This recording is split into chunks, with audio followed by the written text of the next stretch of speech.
sur le plateau télé du Salon du Cheval pour cette 43e édition. Et cette année, nous parlons beaucoup de la garde républicaine et notamment des artisans de la garde républicaine. Alors, pour savoir ce qu'est vraiment cet atelier, eh bien, je reçois sur ce plateau, alors, je vais être sûre de bien le dire, adjudant-chef Simon Wagner. Tout à fait. Bonjour. Bonjour. Merci d'être venu pour nous parler de votre métier de gendarme, mais également de sellier harnacheur. Tout à fait. Le métier de scellé harnacheur qui est très spécifique et qui fait partie des artisans qui sont actuellement à la garde républicaine. Alors, comment est-ce qu'on fait pour intégrer la garde républicaine et puis après pour devenir harnacher? Déjà, le métier de sellier, c'est une passion. Ensuite, on peut l'exercer à la garde républicaine. Et pour l'exercer à la garde républicaine, il faut déjà être gendarme, avoir un tronc commun, le cursus de formation commun à tous les gendarmes. D'accord. Et ensuite, en fonction des places disponibles à l'atelier de sellerie, intégrer cet atelier. Est-ce qu'il y a des critères physiques comme pour monter à cheval sur la garde républicaine pour devenir... Est-ce qu'il faut faire 1m72, c'est ça minimum? Aujourd'hui, il n'y a plus de critères physiques, notamment de taille. C'est vrai? Non, il n'y en Ça a veut plus. dire qu'aujourd'hui, je peux devenir garde républicaine? Tout à fait. Parce que non, je ne fais pas 1m72, même avec les talons, j'y arrive pas. D'accord, il n'y a plus ces critères-là. Non, il n'y a plus les critères de taille. D'accord, alors il y en a d'autres ou pas? C'est juste réussir le Des concours? critères physiques, des critères médicaux et ensuite réussir le concours, ce qu'on appelle le tronc commun, les concours qui sont utilisés pour tous les gendarmes. D'accord, et après, comment on fait pour devenir sellier harnacheur?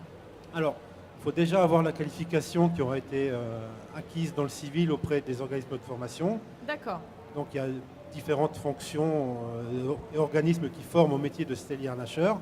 Et ensuite, en fonction de cette qualification, intégrer la gendarmerie. C'est quoi l'histoire des selliers harnacheurs dans la garde républicaine? Les selliers harnacheurs à la garde républicaine, c'était les anciens maîtres selliers qui étaient dans tous les escadrons, qui étaient dans toutes les unités, on va dire, de cavalerie.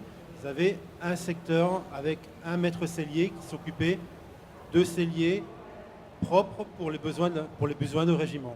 Et aujourd'hui, on n'appelle plus maître sellier. Il y a toujours l'appellation. D'accord, donc vous, par exemple, vous êtes maître sellier. Je suis co-adjoint pour l'instant, mais plus tard, d'ici peu de temps, je serai maître sellier, oui, tout à fait. D'accord. Et alors, j'ai regardé quand j'ai fait ma petite enquête un petit peu sur vous avant de vous recevoir sur ce plateau, que vous alliez être président de jury pour le concours de meilleur ouvrier de France, catégorie sellier. Sellier harnacheur, tout à fait. Comment ça s'est passé? Ça s'est passé naturellement. Vous avez été meilleur ouvrier de France vous-même? Du tout, du tout. Moi, j'ai suivi ma formation diplômante chez les Compagnons du Devoir. J'ai appris mon métier à peu près dans toute l'Europe, dans une trentaine d'entreprises, avant d'intégrer l'atelier de sellerie. D'accord. Et alors, pour revenir justement spécifiquement à cette selle des gardes républicains, parce que quand même, c'est un matériel extraordinaire, quelle est son histoire? Qui l'a conçue? Alors, cette selle, elle a été créée en 1874, là où on le voit dessus. Alors, on le voit ici, ah oui. Là, en l'occurrence, c'est un peu plus récent. 1939 pour 1939. ici. Donc, à chaque fois, c'est gravé, hein, c'est ça? Tout est gravé, tout est matriculé, et cette selle, elle a la fonction d'être faite à l'origine, en 1874, pour faire la guerre. Mais aujourd'hui, elle est encore très très utile, parce que c'est une selle qui est vraiment très très agréable à utiliser en randonnée. D'accord. Quelles sont ses particularités? Les spécificités, là on le voit bien, c'est un arçon en hêtre avec du bois, D'accord, oui. avec un trousquin et un pommeau à l'avant, D'accord, le trousquin et le pommeau. à l'arrière, et le pommeau à l'avant. Ici. Et ensuite, on met tout ce qui est cuir dessus avec le siège. C'est exactement la selle que vous avez D'accord. là, avec le siège dessus qui est suspendu. C'est-à-dire qu'on est capable de passer plusieurs heures à cheval sans en ressentir de douleur particulière. D'accord. Mais vu qu'elle avait été créée à cette époque pour être très très fonctionnelle et robuste, aujourd'hui elle a encore tout à fait son utilité par les matériaux qui sont employés. D'accord. Ce sont les mêmes matériaux. On n'a pas changé de technique pour la fabriquer? On n'a absolument pas changé de technique, on a gardé exactement les mêmes matériaux et la même mode de fabrication qu'à l'époque. D'accord. Pourquoi? Parce que même encore aujourd'hui, elle a tellement été bien conçue à l'époque qu'on utilise encore les mêmes matériaux. D'accord. Alors, c'est quoi ça, par exemple? Alors comme matière?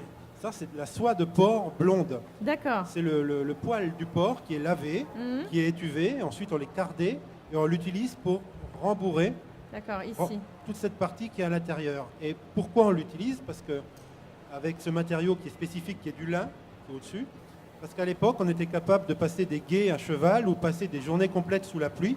Tout le harnachement était complètement trempé, complètement mouillé. Et ensuite, vu les matériaux employés, ça ne pourrissait pas, ça ne moisissait pas, et ça séchait naturellement. Pourquoi? Parce que la soie de porc blonde, elle est naturellement grasse. D'accord. Ça fait Donc, qu'elle n'absorbe pas, elle avec sèche. les matériaux d'aujourd'hui ne permettraient pas ça. Même en mettant de la mousse à la place, ça moisirait, ça pourrirait. D'accord. Et le cuir, alors, c'est la même technique ou est-ce que c'est du Ah, vrai cuir français C'est ça du vrai cuir français, on s'y attache à acheter dans des tanneries françaises. D'accord. C'est du cuir de bœuf avec une certaine épaisseur. Et ensuite, on le refend, c'est-à-dire qu'on va le couper dans l'épaisseur pour manufacturer tous les produits, tous les composants qui vont aller garnir cet D'accord. arçon que vous avez là. Alors, je vais essayer de bien le montrer en caméra, qu'on voit bien quand même cet élément, parce que, alors, il a été quand même conçu là, il n'y a pas si longtemps. Cet Ah non, élément. ça c'est du Madine 2014. C'est du Made in 2014, d'accord, avec la boucle qu'on voit ici, qui est effectivement très, très récente, avec un cuir qui a l'air tout neuf. Et donc, là, c'était pour nous montrer un petit peu qu'il y avait un... Alors, c'est quoi ce fil-là qui est ici? Ça c'est du fil de chanvre et du fil de lin qui sert à rembourrer. Vous avez les petits points qu'on voit à l'autre côté du panneau. L'autre côté, de ce côté-là. De l'autre côté, vous le tournez carrément. Alors, hop, Voilà. je le tourne. Alors, Voilà. j'essaye de suivre en même temps les Les mouvements de la petits, caméra. les petits points qui sont devant, là, on D'accord, appelle ça oui. des points de capiton, Oui, c'est capitonné.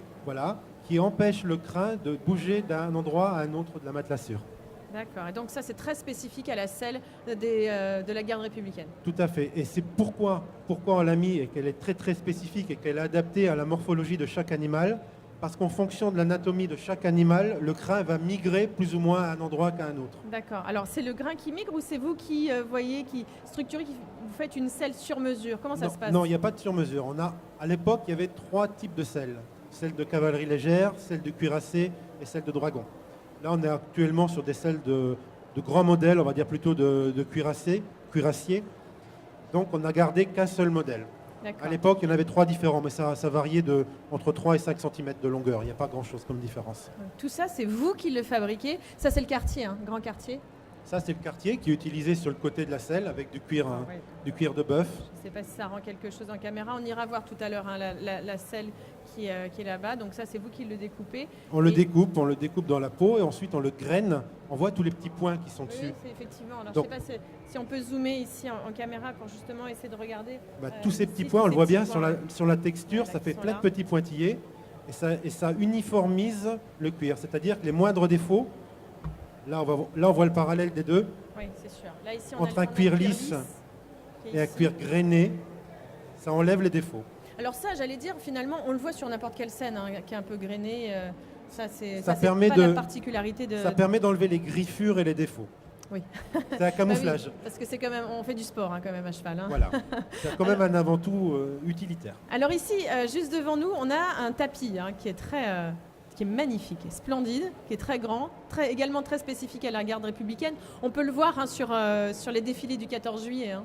Tout à fait. Alors ça, c'est le tapis couleur jaune, couleur dorée, qui est utilisé pour les officiers. D'accord, uniquement les officiers. Uniquement les officiers. Vous les voyez en tête des défilés, des services d'honneur.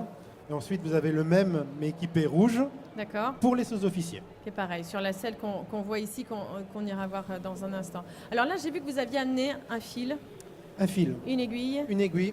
C'est utilisé pour travailler à la main tout ce qui est un finition, ruban. D'accord, tout ce qui est finition sur les tapis. La majeure partie est exécutée à la machine.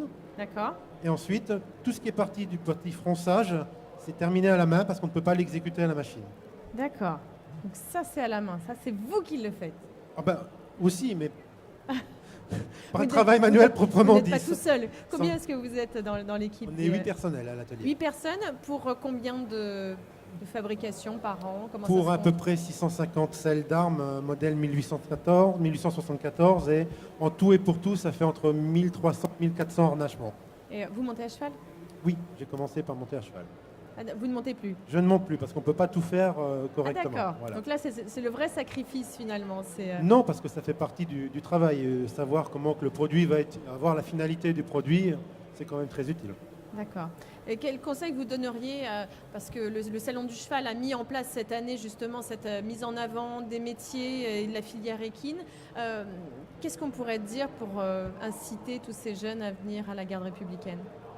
Que c'est un métier fabuleux et qu'on travaille en plus sur des matériaux qui ont une âme, qui ont une histoire et qui correspondent encore aujourd'hui, malgré leur passé, malgré leur ancienneté, au travail quotidien des cavaliers. D'accord. Non, pas seulement pour les services d'honneur, parce que là on va parler équipement de prestige, mais également au service du quotidien du cavalier qui fait de la surveillance à cheval, qui fait du service d'ordre, qui fait de la surveillance de parc à huîtres, qui a beaucoup d'autres missions que de rendre les honneurs. Oui, mais enfin, en même temps, ce qui fait rêver, c'est, on va se le cacher, hein, c'est le défilé.